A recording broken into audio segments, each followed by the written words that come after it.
నమస్తే రమగారు. నమస్తే జయ. రమగారు, మన పెద్దవాళ్ళు సందర్భోచితంగా మాట్లాడిన కొన్ని మాటలు మనం సామెత రూపంలో అప్పుడప్పుడు సరదాగా కూడా అనుకుంటూ ఉంటాము. సో వాటిని మనం సామెతలు అంటాం కాబట్టి ఆ సామెతల రూపంలో కొన్ని స్టోరీలు మనం లాస్ట్ టైం వీడియోస్లో మాట్లాడుకున్నాము. చెడపకురా చెడేవు అనే మాట సాధారణంగా అంటూ ఉంటారు. అసలు ఈ మాట ఏ సందర్భంలో వాడతారు? దీనికి రిలేటెడ్గా ఏదైనా ఒక స్టోరీ ఉంటే చెప్పండి. లాస్ట్ టైం కూడా మనం 2-3 సామెతల మీద కథలు చెప్పాం. యాక్చువల్గా ఈ కథల మీద నుంచే సామెతలు వస్తాయి. ఏదైనా ఒక సిచ్యువేషన్ విపరీతంగా జరిగితే దాన్ని ఏం చేస్తాం, మినిమైజ్ చేసి మనం సామెతగా చెప్పుకుంటాం. ఈ చెరపకరా చెడేవు అంటే ఎవరినైనా చెడగొడితే మనం కూడా చెడతాం. ఇప్పుడు కాకపోతే మరోసారి ఈ సందర్భంలో ఎవరినైనా చెడగొట్టామనుకోండి, ఒకళ్ళకి సమస్య క్రియేట్ చేస్తే అలాంటిదే మనకి రేపొద్దున ఎదురవుతూనే ఉంటుంది. కాబట్టి ఎవరినైనా చెడగొడితే మనం చెడతాము అనేది చాలా అంటే మామూలు మన దైనందిన జీవితంలో జరుగుతూనే ఉంటాయి. అయితే పురాణ కథల్లో ఇలాంటివి చాలా కథలు ఉన్నాయి జయ. మనం మైథాలజీ ఎక్కువ కథలు ఏం చెప్పలేదు. ఇది పిల్లలకి చెప్పచ్చు, చెప్పడానికి యూజ్ అవుతుంది, మనం కూడా తెలుసుకోవచ్చు మంచి కథలు. మీరు ప్రతిసారి అంటున్నారు మా జనరేషన్కి కథలు తెలియదు చెప్పమని. అయితే మహాభారత కథల్లో చూడండి, ధృతరాష్ట్రుడికి 100 మంది సంతానం, 100 కొడుకులు, దుర్యోధనుడు, దుశ్శాసనుడు మొదలైన వాళ్ళు. వాళ్ళందరి పేర్లు మన మహాభారతంలో కూడా అన్ని చోట్ల చెప్పబడలేదు. దుర్యోధనాదులు అలా చెప్తారు, దుర్యోధనుడు అండ్ కో అనమాట. అయితే కుంతీదేవికి, ఆయన పాండురాజుకి, ధృతరాష్ట్రుడి తాలూకు తమ్ముడైన పాండురాజుకి 5 సంతానం. 5 సంతానం. పాపం తండ్రి లేరు. పాండురాజు మరణించిన తర్వాత కుంతీదేవి తన పిల్లల్ని తీసుకుని ధృతరాష్ట్రుడి దగ్గరికే వచ్చేసింది. వీళ్ళ 5 వాళ్ళు 100 మంది వెరసి 105 మంది కలిసి ఆడుకుంటూ ఉండేవాళ్ళు. అయితే పిల్లలందరూ రాచబిడ్డలు కాబట్టి సహజంగా బలవంతులే, అందరూ కాస్త బలంగానే ఉండేవాళ్ళు. చక్కటి ఆహారం, మంచి పరిస్థితుల్లో పెరగటాలు, పైగా ఆ రోజుల్లో వ్యక్తులు కూడా చాలా బలమైన వాళ్ళుగా ఉండేవాళ్ళు. వీళ్ళల్లో పాండవ మధ్యముడైనటువంటి భీముడు అపరిమితమైన బలశాలి. పాండవ మధ్యముడు అనకూడదు, కుంతీసుత మధ్యముడు అంటే కుంతికి 3 పిల్లలు, మాద్రికి 2 పిల్లలు అని చెప్తారు కథలు. పాండురాజుకి 2 భార్యలు. ఆయనకి మొదటి భార్య కుంతీదేవి, ఆవిడికి 3 కొడుకులు. రెండో భార్య మాద్రి, ఆవిడికి 2 కొడుకులు. అయితే ఈ కుంతి సంతానంలో ఉన్న 3 మధ్యవాడు భీముడు. ఇతను పుట్టుకే మహాబలవంతుడు, చాలా బలంగా ఉండేవాడు. కొంచెం చిన్నతనంలో ఆటకాయితనం సహజంగా ఉంటుంది. ఈ భీముడు ఏం చేసేవాడంటే, ఈ పిల్లలందరూ చేరినప్పుడు ఎవరినైనా ఒకరిని బంతిలాగా పైకి ఎగరేసి పట్టుకోవటం, వాడికి ఎవ్వమని అరిచి కేకలు పెట్టేసరికల్లా వాడికి నవ్వొస్తుండేది.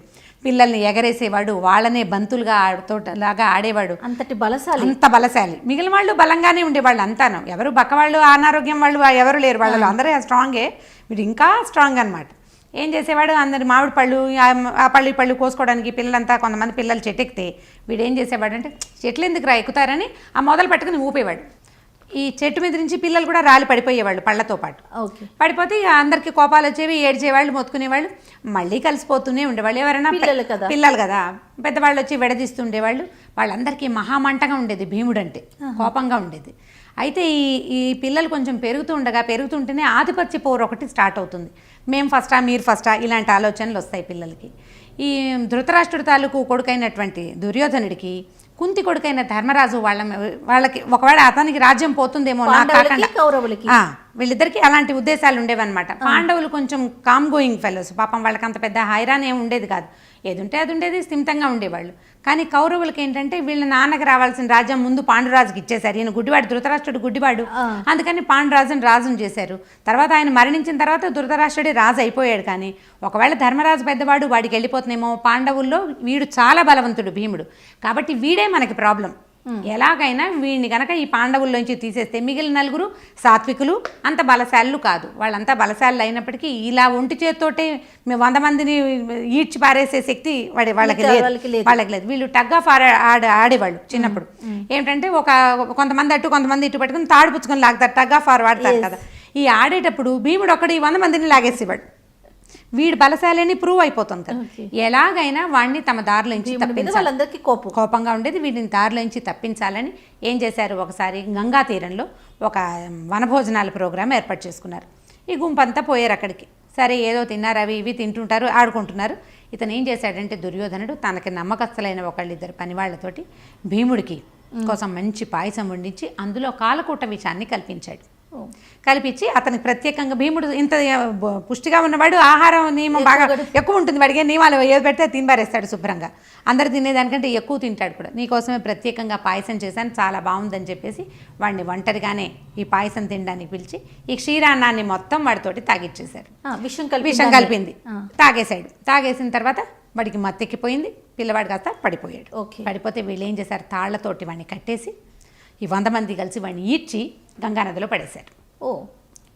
మిగిలిన పిల్లలు ఆడుకుంటున్నారు, ఈ భీముడు ఏమయ్యాడు అనే పెద్ద గమనం లేదు. 110 మంది బోళ్ళు మంది ఉన్నారు, పైగా పని వాళ్ళు, తర్వాత ఏమో సైనికులు, రాచబిడ్డలు కదా, బోళ్ళంతమంది పరివారంలో ఈ ప్రత్యేకంగా భీముడు ఏమయ్యాడు అనే గమనిక మిగిలిన నలుగురికి రాలేదు.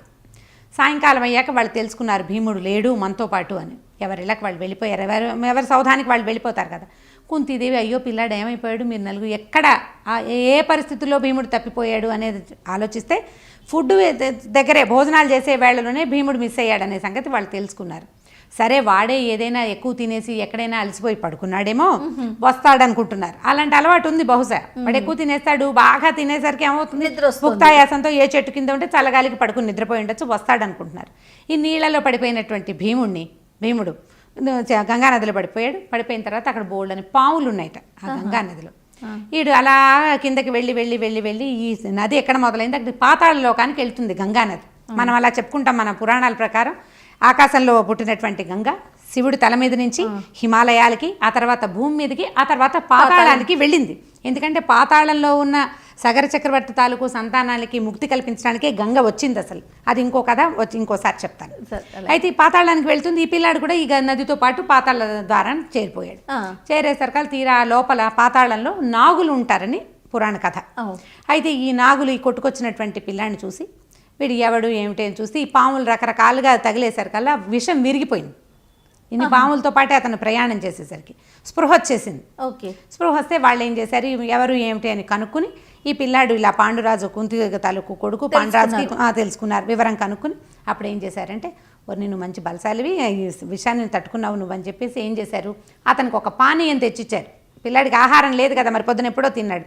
ఆ పానీయం తాగితే నాగాయుత బల సంపన్నుడు అవుతావు నువ్వు అని చెప్తారు. నాగము అంటే మనం సర్పం అనుకుంటాం కాదు, సంస్కృతంలో నాగం అంటే ఏనుగు.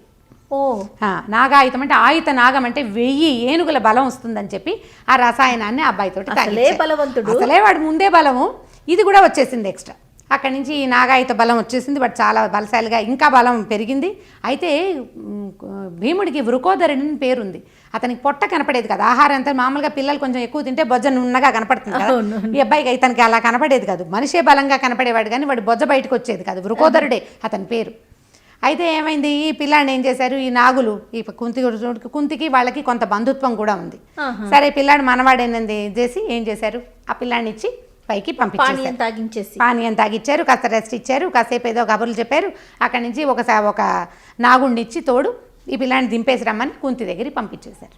ఇప్పుడు వీళ్ళు ఏం చేశారు, వీడిని చెడగొట్టడానికి, వీడిని పూర్తిగా ఎరాడికేట్ చేయడానికి అంటే సమూలంగా నాశనం చేయడం కోసం భీముడికి విషం ఇచ్చి పంపించారు దుర్యోధనుడు మొదలైన వాళ్ళు. వీడు ఏం చేశాడు, ఇంకా ఎక్స్ట్రా బలం తెచ్చుకున్నాడు. ఎక్స్ట్రా బలం తెచ్చుకుని ఏ దుర్యోధనుడైతే ఇతన్ని చంపడానికి ప్రయత్నం చేశాడో ఆ దుర్యోధనుడి మరణానికి కారణం భీముడే అయ్యాడు కదా.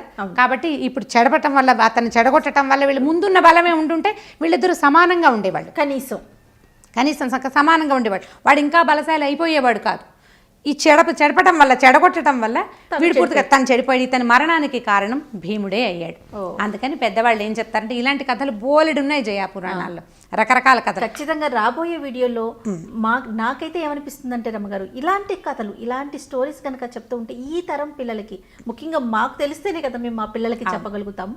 కొంతలో కొంత అంటే కొంతమందికి తెలిసి ఉండొచ్చు, తెలియని వారికి చాలా వరకు ఉపయోగకరంగా ఉంటాయని నా ఫీలింగ్. ఇప్పుడు ఇదే కథని మనం మామూలు జనరల్ స్టోరీస్ లో కూడా బోలెడని కథలు కన్వర్ట్ చేసుకోవచ్చు.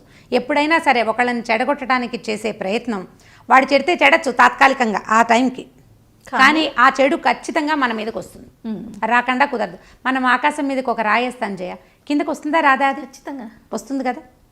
ఇప్పుడు మంచి పని అనుకోండి, ఓ చెట్టుకు నీళ్ళు పోసాం, అది మనకి పువ్వులు ఇస్తుంది లేదా పళ్ళు ఇస్తుంది. మంచిదైతే నీడిస్తుంది నీడిస్తుంది. కనీసం ఏమేమి పువ్వు కాయదనుకోండి, చెట్టు పెద్దగా అయితే చల్లగా అయినా ఉంటుంది, దానివల్ల వర్షాలు వస్తాయి, అదంతా మనకి మేలే జరుగుతుంది. అంటే పాజిటివ్గా ఏం చేసినా మనకి పాజిటివ్ రిజల్ట్ వస్తుంది. మనం నెగిటివ్ థింగ్స్ చేస్తే ఖచ్చితంగా మనకి ఆ నెగిటివిటీనే ఇవాళ కాకపోతే రేపొద్దున ఏదో ఒక రూపంలో మనని చేరుకుంటుంది. పైకి వేసిన రాయి లాగానే ఆకాశాన్ని కొట్టాలని ఒక రాయి వేసామనుకోండి, ఏమిటవుతుంది, అది మరుక్షణం తీసే మన్నెత్తి మీదే పడుతుంది. తప్పుకోవటం ప్రతిసారి కుదురుతుందా మనకి? కుదరదు కదా. అందుకని ఎవరిని చెడగొట్టడానికి ప్రయత్నం చేయకూడదు. నెగిటివ్ థింగ్స్ని పిల్లల్ని ప్రోత్సహించకుండా ఉండటం కోసం మనమైనా పెద్దవారమైనా కూడా నెగిటివ్ థింకింగ్ నుంచి మనం పిల్లల కోసం చెప్తున్నామని నేను పిల్లల మాట చెప్తున్నాను. అవును. ఎప్పుడైనా ఒక నెగిటివిటీ ఇస్తే నెగిటివిటీని తీసుకోవడానికి కూడా మనం రెడీగా ఉండాలి. అది వద్దనుకుంటే ఇది చేయకూడదు. Right. Thank you so much రమ్మగారు. నమస్తే అండి. నమస్తే జయ. ఈ వీడియో కనుక మీకు నచ్చినట్లయితే లైక్ చేయండి, షేర్ చేయండి. మరిన్ని వీడియోస్ కోసం మా ఛానల్ని సబ్స్క్రైబ్ చేయండి.